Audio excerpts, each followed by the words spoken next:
Olá, pessoal, boa noite. É, Estamos aqui mais uma vez para o Literai, fazendo Literai Samba Convida. E hoje nós teremos um convidado especial. E vamos lá, vamos ver como vai se dar essa nossa entrevista, né? O primeiro Literai que faremos um Literai Convida ao vivo, né? Então, que é com o escritor Leonardo Valente. E vamos esperar ele entrar aqui no nosso ao vivo. E enquanto isso a gente está ajustando aqui, eu vou ajustando a câmera, celular, para ficar mais favorável para vocês. E aí, o que me contam? Me contem. O Leonardo já entrou e aí já pediu para participar. Vamos lá. Já mandei.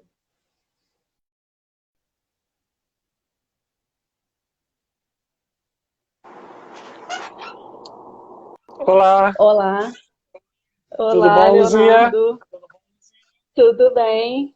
Você me escuta? Ouço sim. Você me ouve? Ouço sim. Deixa eu ligar uma luz aqui que eu acho que vai melhorar um pouco. Melhorou ou Ah, piorou? sim, melhorou. Não, melhorou. E aí, tudo bom? Tudo bem. Hoje eu vim em homenagem a D, né? Vim de azul. Totalmente criogênica. Isso, exatamente. Muito bom.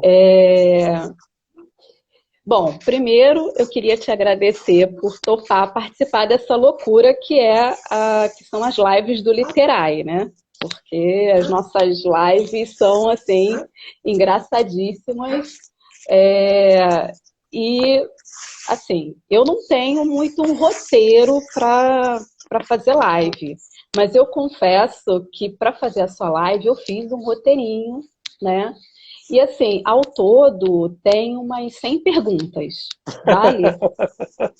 Tá certo, tudo bem, vamos lá, não tem problema. Se a gente preenche questionário, isso aí é o de menos. Eu que queria agradecer a oportunidade, obrigado. É um prazer estar aqui. Não, eu queria assim dizer, antes de apresentar você formalmente, né, que eu li o seu livro em meio-dia, só para você ter uma ideia, Que e bom, assim, e eu não parava de ler, eu não que bom. conseguia parar de ler. Eu comecei a ler no início da tarde e terminei, eram quase meia-noite, né? Nossa, Então eu fui assim, é, foi assim, uma leitura voraz, assim, né? Porque eu que sou um bom. pouco assim, igual a série, né? A gente vê a É, série assim, a gente não consegue parar de ver série, né? é. Quando a gente É bom gosta. saber. E a sua leitura. Sim, pode falar. Não, não, é bom saber, né? Quando o livro provoca, a gente sabe, porque eu, como leitor, mais do que como escritor, eu sei, né? Quando você pega num livro e não consegue parar, é sinal de que alguma coisa tocou, né? Isso é bom. Isso é bom. Aham, Fico feliz, fico feliz. exatamente. Eu também fiquei bastante feliz com o livro. Não conhecia, eu vou confessar, não conhecia você como escritora, enfim. E aí eu li logo de cara dois livros seus, né? Que é o Criogenia e o Beijo da Pombagira, né? Que também foi a mesma coisa, eu não consegui parar de ler o Beijo da Pombagira. E eu terminei em um dia, não foi nem meio-dia, foi um dia. O Beijo da Pombagira foi em um dia. Mas eu vou apresentar você formalmente, assim, né? Bom, você é jornalista, vou pegar aqui da sua orelha, do livro, né, do Criogenia. Você é professor, né, de Relações Internacionais em Ciência Política. Você escreveu, e aí depois eu acho que a gente pode falar sobre isso.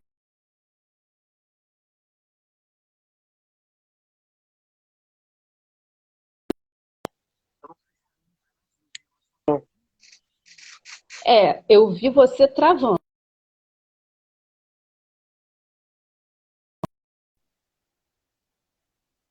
Do, Tá.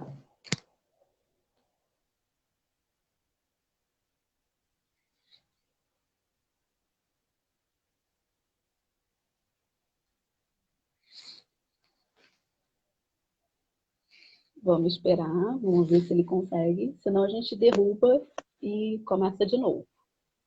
Foi? acho que agora, Voltou. acho que agora foi, né? Sim, agora foi.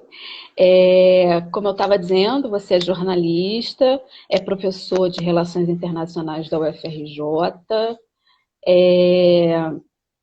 também é doutor em Ciência Política, e aí escreveu um livro, que aí a gente pode também conversar mais à frente, que é um livro que eu quero ler muito, que é o Apoteose, que é sobre, enfim, carnaval, que eu já sei.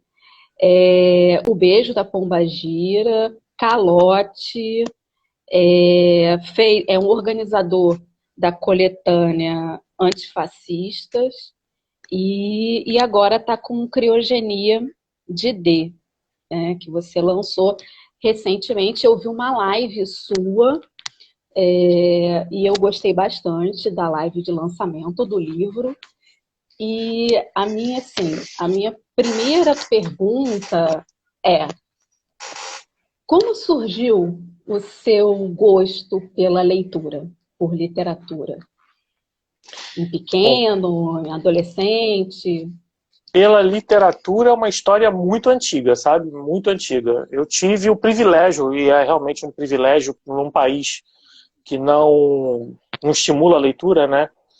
De conviver Uhum, desde cedo, especialmente em colégios, ter passado por colégios em que a leitura me estimulou de uma forma muito relevante, sabe?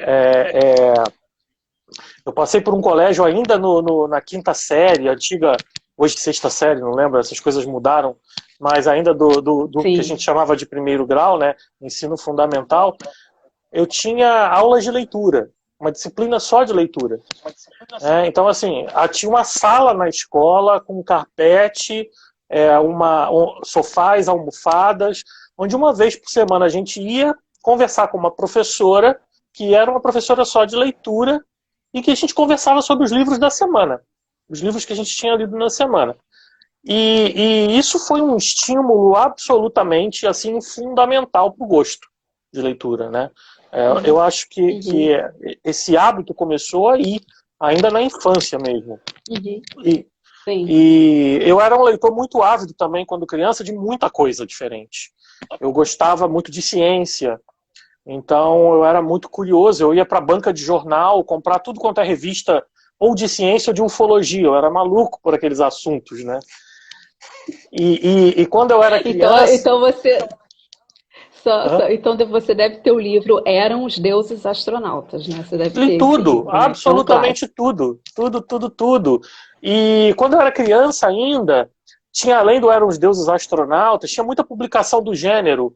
Tinha uma chamada Operação Cavalo de Troia, que eram umas séries, assim, uns tijolões desse tamanho, de 500, 600, 700 páginas. Eu acho que só eram 12 livros desse tamanho. E eu li praticamente todos. Eu acho que eu só não li o último, né? E isso estimula, isso faz você ler as coisas com rapidez, né? Você vai desenvolvendo. Porque a criança e o jovem, eles precisam ter uma porta de entrada. Né? Eles precisam ter uma porta de Uhum, entrada para a leitura para chegar a coisas mais complexas.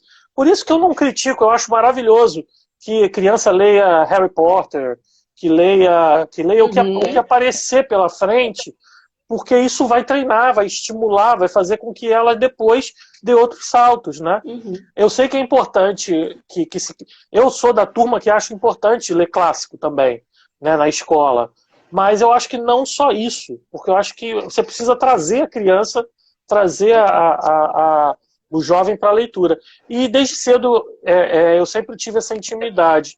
E depois, como jornalista, então, aí era uma questão de obrigação, isso passou a fazer parte da minha rotina. Eu comecei a trabalhar em redação muito cedo, com 20 anos, né? E aí isso passou a fazer parte de uma rotina muito, muito, muito árdua, inclusive, né? Agora, escrever mesmo, isso aí, escrever ficção, né, digamos assim, porque escrever como jornalista, isso vem de muito tempo, mas escrever ficção, isso só aconteceu há pouco mais de 10 anos, há 12 anos, mais ou menos, que foi quando eu estava na transição, na saída de redação para a vida acadêmica, né? E com o anseio de escrever com mais liberdade. Porque no jornalismo a gente não tem liberdade, né? A gente tem tudo menos liberdade. Sim. Você tem aquele pré-formato de texto, aquilo que você tem que cumprir, e na academia também, né? Então são estilos de textos diferentes, mas que não te permitem exercer a liberdade de forma plena. E eu falei assim, não, chega, eu já estou dando uma virada tão grande na minha vida, eu quero dar mais outra, né? E eu já escrevia ficção há muito tempo, já tinha muita coisa engavetada, eu não sei nem te dizer quantos livros inteiros eu joguei fora, assim, quantos originais, quantos contos, quantos romances. O meu primeiro romance chegou a ter 90 páginas. E foi todo pro lixo. Foi rigorosamente todo pro lixo. É bom. Não, é bom você ir falando assim livremente, porque você já responde um monte de pergunta que eu ia fazer para você, né? Algumas perguntas. Primeiro que você já falou que gostava muito de biologia, ufologia, e aí eu ia te perguntar, por isso que você resolveu escrever sobre criogenia, né? Então já tem uma pergunta aí, né? E a outra é como é. Porque, assim, eu observei, lendo tanto Criogenia quanto O Beijo, né, da Pombagira, não li os outros, então eu vou falar pelo que eu li, que há Leonardos diferentes, né?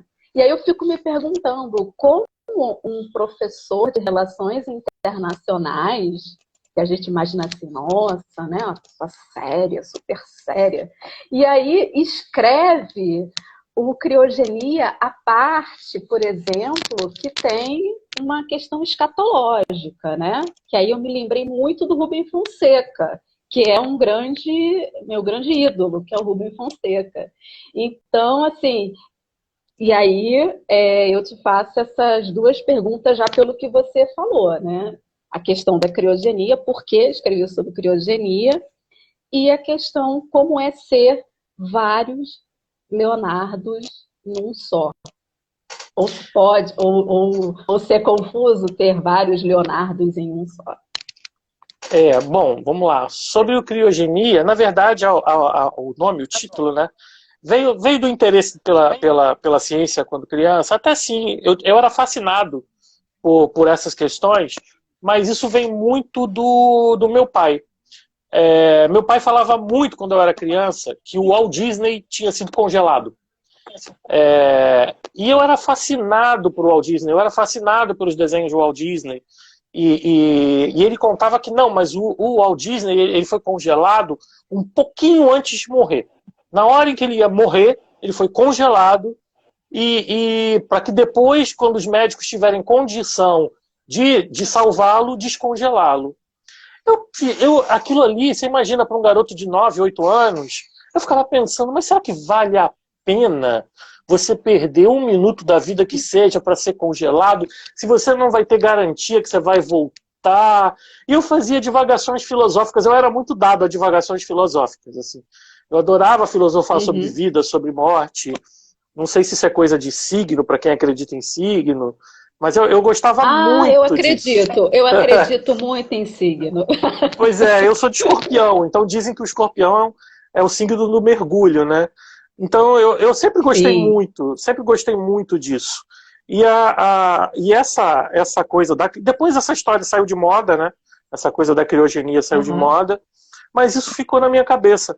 E quando eu comecei a escrever esse romance, esse texto, a minha proposta, o título veio depois, né? Porque na verdade ele começou como um conto, né? Que já tinha o Criogenia no título, mas o título foi a última coisa que foi dada no conto. Ele se chamava Criogenia do Inconsciente. É um conto de 2017, que chegou a ser publicado em 2 revistas literárias e tal. Mas o título foi a última coisa que eu dei. O que eu estava percebendo quando eu escrevi aquele conto era que a personagem, seja ela quem for, começava a se contornar ali, ela queria ficar ali. Ela queria permanecer ali de alguma forma, né? Ela estava fazendo aquilo para permanecer ali. E aí eu pensei, opa, quando a gente quer permanecer, pelo menos na minha época, quando eu era criança, o Walt Disney queria permanecer. E ele optou pela criogenia, né?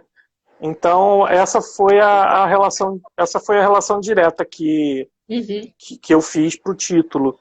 E quanto a outra pergunta, ela é interessante porque muita gente realmente faz esse comentário que você fez, né? Tem gente que diz que quando lê 2 ou 3 livros meus, parece que está lendo 2 ou 3 livros de autores diferentes.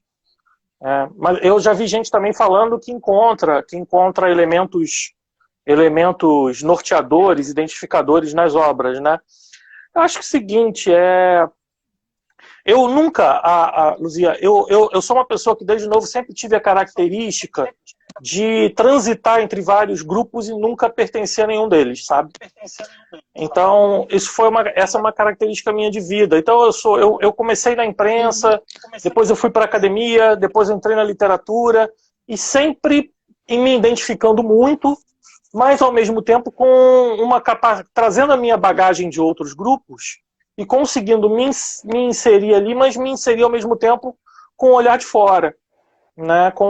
Eu sempre procurei evitar endogenia, essa coisa só de dentro, sempre que possível eu olho de fora. Talvez isso tenha ajudado, talvez isso tenha contribuído para eu ter essa, digamos, eu não vou dizer capacidade, mas essa habilidade de mudar, mas sem mudar tanto, né? De um livro para o outro, de uma obra para outra. Eu sei que eu escrevo muito nesse sentido a partir do que vem de dentro, sabe? Assim, agora eu estou a fim de ser isso. E se eu estou a fim de ser assim, eu não vou conseguir ser outra coisa. Não vou conseguir fazer outra coisa diferente. Não adianta. Por isso, geralmente, eu tenho 3 projetos literários à mão, sabe? Porque dependendo da minha fase, do meu estado de espírito, eu consigo tocar um perfeitamente e o outro eu não consigo nem olhar para ele. Eu não consigo nem olhar. Mas por outro lado, também quando eu trabalhava em redação, quando eu atuava como jornalista, a gente também, numa redação, a gente é muito metamórfico, né? A gente tem que mudar o tempo todo. E você aprende a usar técnica para isso. Eu trabalhava, às vezes, num plantão de rua, fazendo buraco de rua. E no dia seguinte eu tinha que fazer uma matéria sobre filosofia, né? Ou depois, quando eu fui para a internacional, os assuntos eram os mais díspares possíveis, e isso pedia textos diferentes também, estruturas narrativas diferentes, técnicas diferentes. Fazer um buraco de rua é fazer um buraco de rua, né? O texto está ali pré-formatado praticamente, você vai atualizar o que é aquilo. Agora, fazer uma matéria sobre crianças que morrem na Síria exige um outro tipo de tratamento. Entrevistar um filósofo existe um outro tipo de tratamento, por mais que a estrutura jornalística seja a mesma. Então acho que nessa sopa de letrinhas aí toda que eu coloquei, tá um pouco desse meu anseio de estar sempre fazendo coisas diferentes, mas que são a mesma coisa. Na verdade, é literatura. Então, assim, eu acho que você já respondeu também mais outra pergunta minha. Por você ter sido jornalista, essa questão da sua forma de escrever, de ser mais dinâmica, porque eu achei o livro muito dinâmico, tanto Criogenia quanto o Beijo da Pombagira, enfim. Isso influenciou na sua escrita? Na escrita literária, talvez eu não tenho resposta para essa pergunta. Eu não consigo te definir. É muito difícil. Assim, você tem a impressão de dinamismo. Algumas pessoas têm uma impressão de dinamismo. mas é muito difícil para mim ter uma impressão sobre o que eu escrevo, sabe? Eu sou Entendi. uma pessoa absolutamente contaminada e parcial para dar essa dimensão. Eu não consigo ter essa dimensão.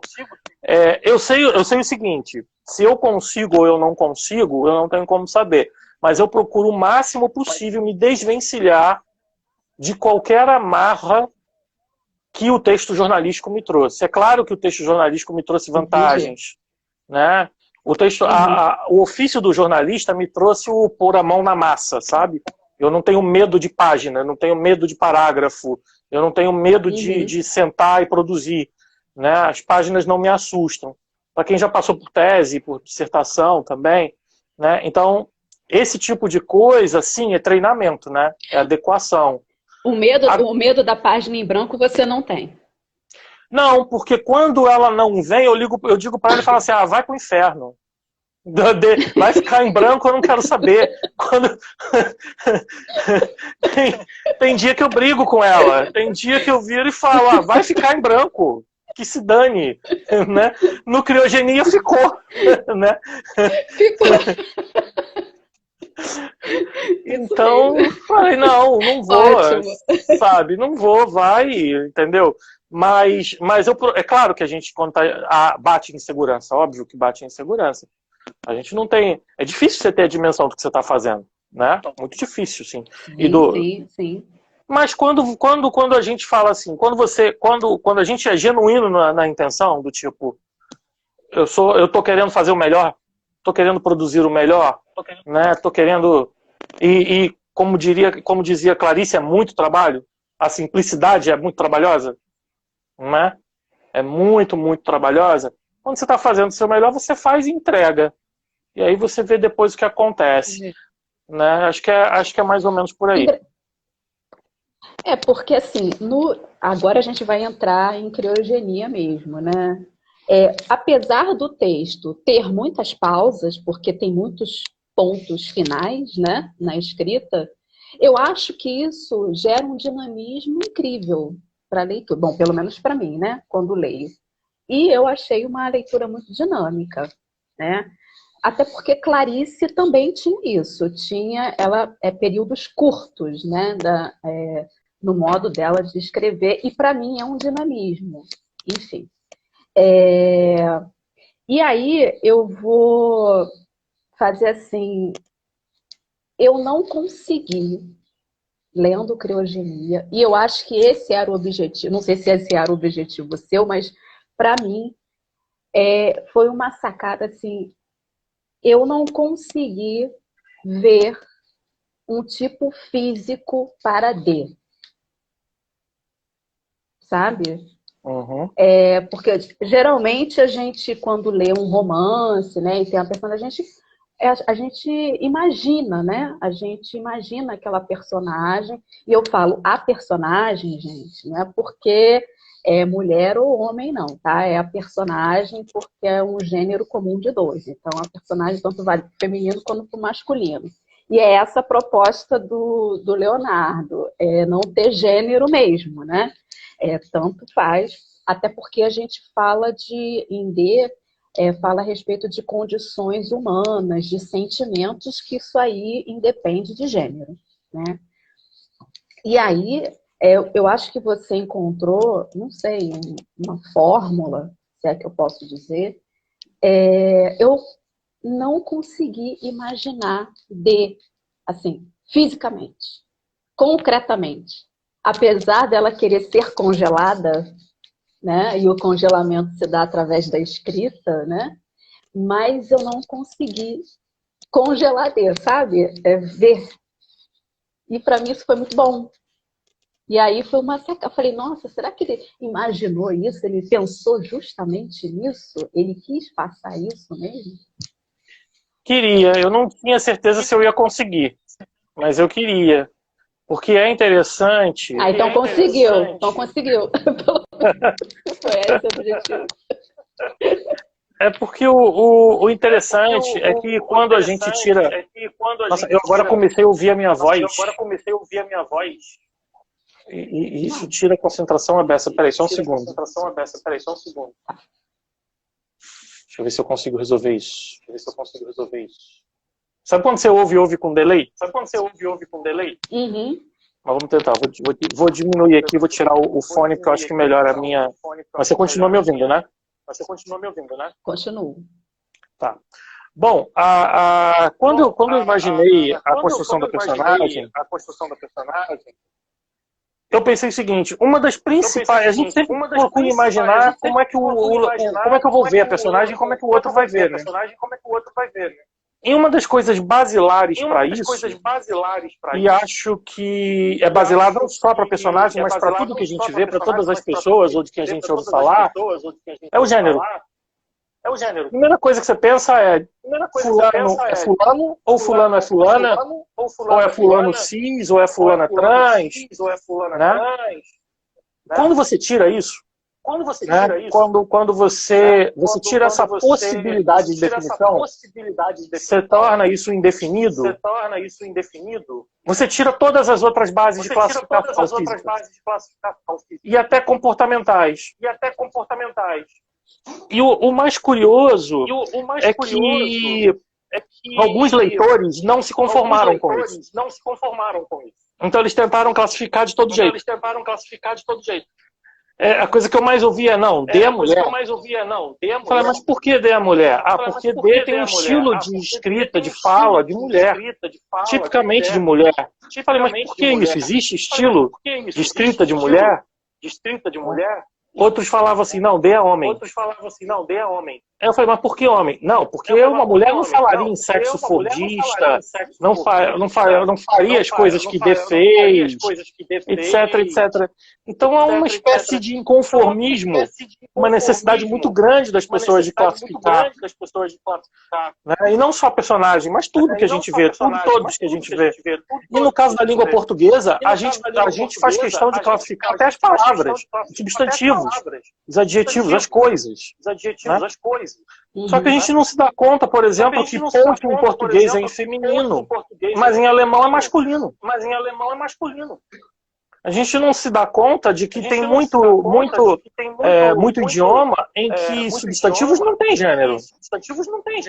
Uhum. E eu pensei muito sobre isso, sobre a função da língua, a função social da língua na construção de gênero numa sociedade. E eu pensei assim: eu quero bagunçar um pouquinho isso, vamos ver o que vai acontecer. E aí, pela sua reação. Não, porque assim, eu achei fantástico, porque isso, para mim, aí eu tô falando uma coisa pessoal, para mim, não prejudicou em nada a leitura, o entendimento. Para mim, eu até esquecia isso, sinceramente, eu até esquecia. E para mim não teve, tanto é que é aquilo que eu falei para você, né? Eu não consegui ter D congelada, né? Ter uma forma. Para mim, sabe como eu imagino D? Alguém pelado.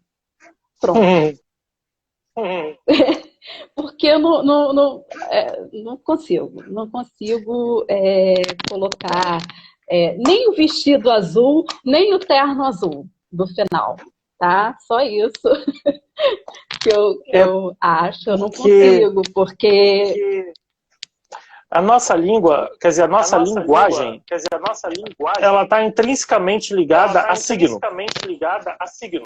Não tem como a gente separar isso, faz parte da nossa estrutura. Então, todo significado tem um significante. Uhum. Então, quando eu falo maçã, todo mundo aqui que está ouvindo a gente, está vendo, está criando uma imagem mental da maçã. Se eu coloco maçã verde, se eu falo maçã verde, quem imaginou vermelha mudou imediatamente. Uhum. Agora, se eu não dou informações suficientes para a criação desses significantes, né, o que acontece? A gente monta com o que tem. Então foi, por exemplo, o seu caso, né? Você teve a sensibilidade de captar a ausência de gênero, mas ainda assim você precisou significar de alguma forma, mentalmente. Você ainda precisou ter uma imagem mental, né? Mas o mais importante disso, você colocou, é que D quer deixar claro que todas aquelas questões são questões humanas, essencialmente humanas. Né? E elas perpassam os gêneros. Sim. Aquelas discussões perpassam completamente os gêneros. E ela também queria ressaltar ali que todo mundo tem um pouco de todos os gêneros. Porque gênero é uma construção social. E nem todo mundo se... Ninguém, na verdade, nem todo mundo não. Ninguém se encaixa 100% em qualquer caixinha. Né? Sim, não claro. tem como. Sim. Não tem como. Sim, sim. E eu vou te perguntar assim, a impressão que eu tive também quando eu li, eu dei muita gargalhada no livro. Não sei se eu tô assim insana, enfim. Mas apesar de toda a dor, né, de todas as traições de D, né, que D, mas eu ria no livro, assim, eu fiquei muito mais comovida, assim, mesmo com o beijo da Pombagira, né? Muito mais, se é que eu posso dizer a palavra triste, mas em D eu achei muito engraçado. Muitas coisas, muitas passagens do tipo do que ela faz o macarrão com creme de leite e fala que é uma farsa, né? Que tudo ela coloca creme de leite, né? E a questão também quando você fala do sexo fordista, e aí eu já puxo esse sexo fordista para dizer que D é subversiva, né? Porque ela fala isso, e aí vem a questão do capitalismo também em cima disso, né? Dessa passagem, e a questão do patriarcado no ato de contrição mais à frente, né? Que tem no trecho. Então, assim, eu achei, por isso que eu falo, a leitura foi muito fluida, né? Porque foi uma leitura, apesar de densa, mas foi leve, pelo menos para mim, né? Que teve passagens que são passagens que comigo acontece. A questão da panela de pressão, de você ter medo de usar a panela de pressão e você usa, né? E a questão de fazer o macarrão e enfim, colocar o azeite na água, né? Para fazer o macarrão e aí ser uma farsa, isso. Aliás, você sabe cozinhar ou não? Porque tem muita comida, né? Eu adoro gastronomia. Eu não sou assim um Masterchef, né? Mas eu uso muito creme de leite na receita. Mas no resto eu me viro. E feijão é uma coisa que eu também não gosto de fazer. Entendi. Mas, entendi. enfim. Então, Mas você tocou num ponto interessante, porque tragédia e comédia são irmãs, né? Gêmeas, né? E acho que a fronteira entre elas é a ironia. Né? Então, assim, a ironia está na divisa entre a tragédia e a comédia. Né? Agora, para onde o leitor vai, depende do leitor. As reações são diferentes. Você oferece a ironia no meio da fronteira. Uns caem para a tragédia, outros caem para a comédia. Uns vão para lá, outros vão para cá. Porque, na verdade, aquilo ali, aquele texto, né, as histórias de D, elas te dão possibilidade de você ir para os dois lados. De interpretar as coisas dos dois lados, pelo drama, pela dor, e em parte pela própria tragédia, pela noção de tragédia. Eu não estou entrando em tragédia grega, não é nada disso. Mas, ou então para comédia. para a própria comédia, ou para o rir de si mesmo, do seu próprio cotidiano. Sim, sim. Né? Isso tudo, eu acho que são possibilidades. Quando você faz um texto mais aberto, mais fluido, digamos assim, como você mesmo falou, a gente abre mais o leque de possibilidades para o leitor para interpretar. Quando o escritor quer, ele fecha. Né? E não, eu quero que você siga por aqui, que você sinta isso. Agora, quando ele não quer, ele fala assim, agora aqui eu quero que você fique livre para você sentir o que vem de você. Porque, na verdade, esse livro não é mais meu, ele é seu. Né? Claro, claro. E, assim, vamos lá, vamos ver se eu estou seguindo o roteiro direitinho. Eu queria te perguntar sobre os títulos dos capítulos, né? Que, assim, muito interessantes. Você já começa dizendo um epílogo fora do... Peraí, deixa eu ver aqui. Do lugar. Um epílogo. Isso. E aí eu já achei fantástico isso. E depois dos capítulos, recomeço de novo, novamente. Como foi a elaboração desses títulos para os capítulos? Muita gente coloca como capítulo. Eu não vejo exatamente como capítulo, eu vejo mais como fragmento, sabe? Uhum. E os títulos, eles tinham uma função de dar uma pausa para quem lia. A respiração. Eu acho que leitura é respiração. E isso é interessante, porque tem momentos que eu falo assim, eu quero sufocar o leitor. Quero deixar ele sem ar. Agora não, eu quero fazer ele respirar. Tudo depende do ritmo que você dá. E alguns textos ali, eu acho que exigiam uma respiração maior. Exigiam uma pausa maior, algum tipo de... nesse sentido.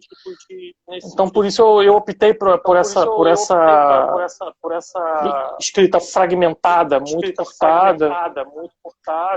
E não foi só minha opção, foi a de D também, porque D é assim, né? Ela mesmo diz que ela, eu digo a personagem. Sim, sim. Ela mesmo diz que ela não é uma reta, ela é um circuito oval. E ela não conhece nenhum ser ordenado por dentro. Então, se ela queria se retratar, se revelar completamente por dentro, o texto deveria ter esse componente caótico, essa mistura. E para isso era necessária a pausa. E você acha que existe algum ser ordenado por dentro, Leonardo? Eu acho que não, né? Eu acho que não. Né? Se existe, eu não conheço. Tomara que não tenha, porque deve ser muito chato, né? Exatamente. Uma pessoa certinha por dentro deve ser um negócio horroroso. Né?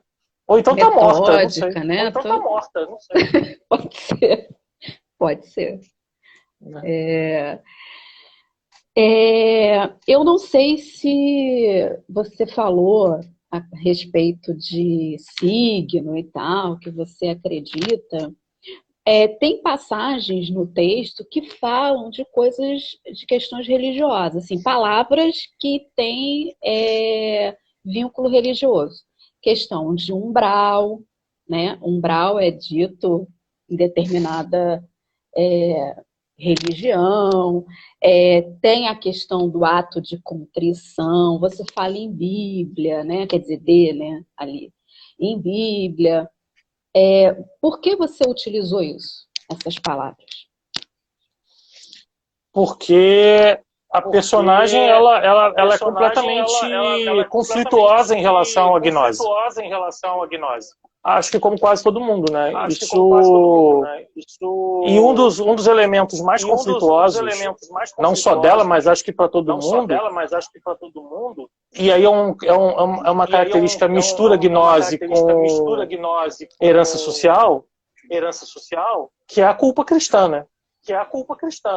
Uhum. A culpa que nos é entranhada, e a culpa cristã é muito mais ocidental, europeia, do que propriamente uma culpa dos primórdios do cristianismo, né? Ela é uma interpretação do cristianismo que fundou praticamente o que a gente entende como sociedade ocidental europeia. Sim. E ela tem efeitos para a gente extremamente nocivos. Então, e ela faz parte das nossas divagações, das nossas crises, dos nossos dilemas. E transita muito entre isso, entre esse universo. Entre a culpa e a punição. A dimensão da culpa a partir do que se fez. O que é uma prisão, né? O que é uma prisão. Sim. Então, por isso... É um congelamento, exato, né? Exato. Por isso, toda a linguagem religiosa que é colocada ali, geralmente está vinculada à culpa. É citado, em um momento, realmente, se fala de umbral, se fala de purgatório, de inferno. Né? E o que são esses lugares? São lugares de expiação de culpa, né? Sim. Independentemente da crença que envolve detalhes a respeito deles, o cerne, o objetivo principal é esse. Né? Pode ser a condenação eterna, a condenação por um tempo, não importa. É expiação e condenação. Ou seja, culpa como resultado de atos. E punição também, né? E punição. Né? E em determinado momento ela procura se libertar disso. O congelamento dela prevê esse tipo de coisa. Né? Isso está claro naquela parte do escarneço. Né? Eu acho que ficou claro, que vem seguida do ato de contrição. Sim, e de uma outra página que eu não vou dar spoiler, mas... Né? Aquele conjunto de três páginas. Né? Mas, enfim. Eu ia, mas eu não vou em respeito a você, eu não vou dar spoiler.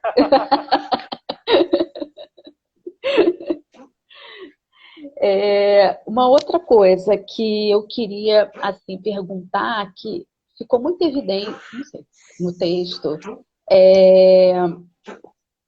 por que o número 5, os 5 maridos, tem alguma coisa... Porque, assim, eu vejo muito simbolismo em tudo aquilo que eu leio e faço, né? E o número 5, ele é um número muito simbólico, principalmente na questão dos sentidos, né? Dos 5 sentidos que nós temos. E esses 5 sentidos estão muito presentes no livro, no texto, né? A questão do olfato, que é o cozinhar, né? E eu notei também o tato na própria gramatura das páginas. Você teve esse cuidado ao fazer o livro com seu editor? E por que do número 5? Por que 5 maridos? Vamos de trás para frente. Eu tive um cuidado muito grande com a edição. Não há nenhuma dúvida disso. Mas a gramatura do papel não estava nesse processo, não. Eu tenho que reconhecer. Isso é uma questão mais técnica dele. Pode ter sido uma escolha dele, não foi minha, não. Poxa, mas, eu achando que estava abafando, que era sua e tal, porque... Não, porque realmente... Assim, parece que você consegue pegar, sabe, as palavras, entende? E isso para mim foi muito... O que tem dado essa sensação também é o deslocamento do corpo do texto na própria página e a alternância de tamanhos de fonte. Sim. Isso provoca também essa sensação sensorial. Né, mais tátil. Uhum. Isso foi pensado. Isso foi pensado. Da mesma forma como a edição foi criteriosamente pensada com ele. Esse livro voltou umas 20 vezes. umas 20 vezes. Acerta aqui, acerta ali, o que é melhor, o que não é melhor. E assim, eu fazia avaliação de página ímpar com página par. Se elas estavam do jeito que eu queria, do ponto de vista estético. Quando não estava, eu invertia. Então, a análise de conteúdo era uma análise estética também. Tudo isso foi levado em conta. Agora, realmente, a gramatura não foi. Eu só soube da gramatura quando eu recebi o livro. E sobre o número 5...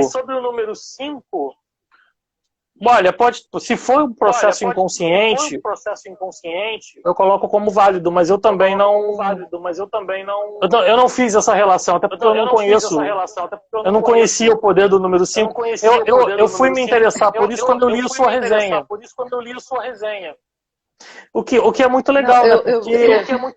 Porque, na verdade, a gente aprende com os leitores sobre o livro. Muitas vezes eu tenho muito pouco a falar sobre o livro, eu quero mais ouvir. Então, assim, em alguns eventos que eu vou, a vontade que dá é dizer assim, fala aí, por favor. Né? A gente aprende muito. Assim, tem muita simbologia no seu livro. Muita. Sim. Não sei se foi... Eu acho que... Assim, não sei se algumas palavras foram pensadas para aquilo ou não, ou como você falou, eu não sabia do número 5 e aí fiquei sabendo.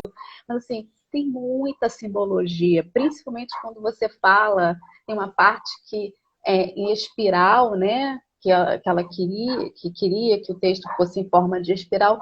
Eu já vi ali uma cadeia de DNA, entendeu? Porque a cadeia de DNA, né, quando a gente vê, é uma coisa, né, que vai uma espiral. E aí já fui para Fibonacci, sabe? Questão da espiral, né, que é o número áureo, né, que aí vem toda, enfim, eu fui bem assim, bem fundo na questão cívica.